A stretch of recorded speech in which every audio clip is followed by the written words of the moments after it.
You're also unique in the fact that your girlfriend plays on the WTA, Lucy Safronova. What is that dynamic like, having your significant other also be a professional tennis player?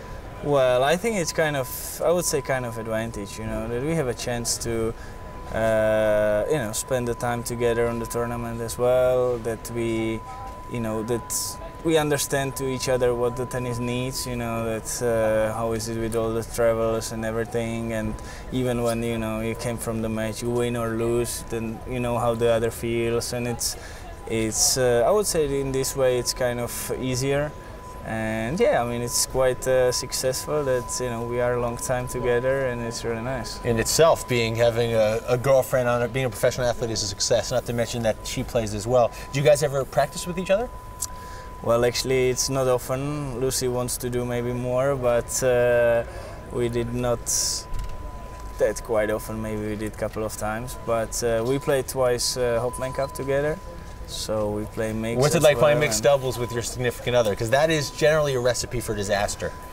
Yeah, many people said that, but actually we just more enjoy it. That's to have it like really the one to be, you know, like really fighting in the way of, you know, like if somebody do something wrong or something like that, but more of, you know, to enjoy it because we never played together the mix, and probably, you know, it's tough to find the time on, let's say, just the Grand Slams to play singles, maybe doubles, and then mix it's too much.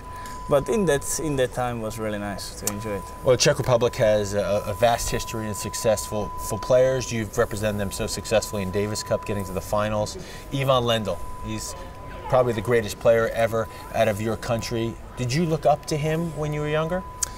Well, actually, I never had like any one name that I would be following on, but of course, Ivan was one of the, I would say, many others that that I was trying, you know, to see, and especially like, yeah, he's from Czech as well. Then, you know, but more, I would say, more this time, the people from around trying to put my name, you know, and comparing with Ivan Lendl, like, you know, when I won my first title, that I was, I think, a bit younger than him, you know, then when I reached the finals here, then, you know, unfortunately for him, he never won here, so it was only final for him.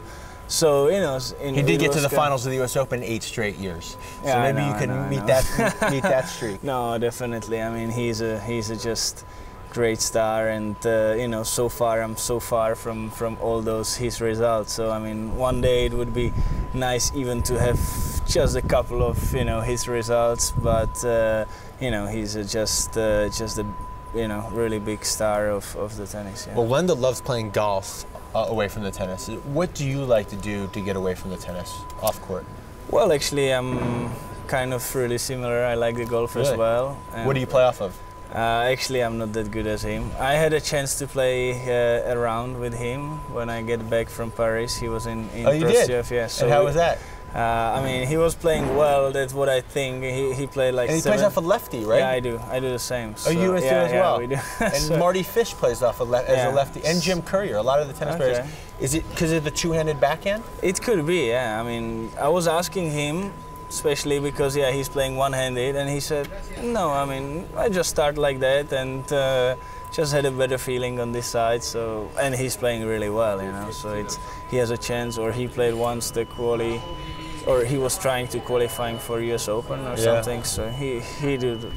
He did really another well. one of your compatriots, Peter Korda, his daughter just qualified for her card on the LPGA Tour. So there has to be something between the golf and the tennis. Well, you've been very generous with your time. Just to finish, thanks for holding court with us, but we're going to give you the 3 questions, because as you know me well, when you do an interview with me, you better have an exit strategy. The exit strategy are these 3 questions. All right. If you could have dinner with any person, male or female, alive or deceased, who would it be? One person. One person. It's really many of them in the world, but as long as I'm a really big U2 fan, I would go with Bono. Bono, that's a very, very safe, solid bet. Okay. Also, if you weren't a tennis player, what would you be? What would you do for a living? Yeah, that's a tough again, but I feel very validated when you say that the questions are tough. I feel very good about that. You know, I like doing something that the result somebody can see. So as I'm a tennis player, I go on court, I play the match, and it stays somewhere.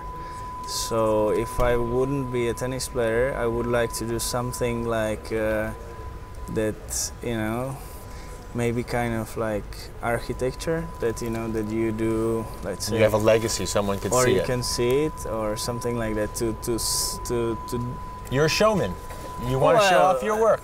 Yeah, in this way, not to like showing myself, but to show the work. Yeah. One meal, your last meal. What would it be?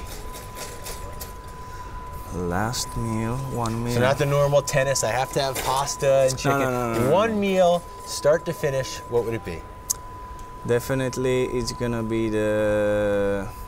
It's actually the typical Austrian food, but we have it in Czech as well, and it's the Wiener Schnitzel. And what would you finish it off with? What kind of dessert? I'm a huge fan of ice cream, so just a big basket of. Any flavor in particular? Chocolate ice cream. Yeah, chocolate ice cream. Tomas Berdych, thank you. World very Top much. 10. Thank you for holding court with Justin Gimelstob. Thank you.